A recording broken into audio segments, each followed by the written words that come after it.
In every home, unseen dangers lurk, toxins hidden in everyday items. Household cleaners, personal care products, even plastics harbor harmful chemicals. Names like phthalates, parabens, triclosan, and formaldehyde, not exactly the dinner guests you invited over. They've been linked to hormone disruption, respiratory problems, and in extreme cases, cancer.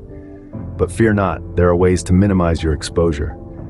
Choose natural, eco-friendly alternatives. Look for labels saying paraben-free, phthalate-free, and fragrance-free.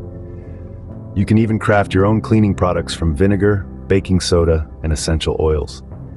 As for plastics, go for BPA-free options and never microwave food in plastic containers. It's about being mindful, making informed choices. This way, you take a stand against these silent invaders, promoting a healthier life for you and your loved ones. Remember, knowledge is power, and the first step towards a toxin-free home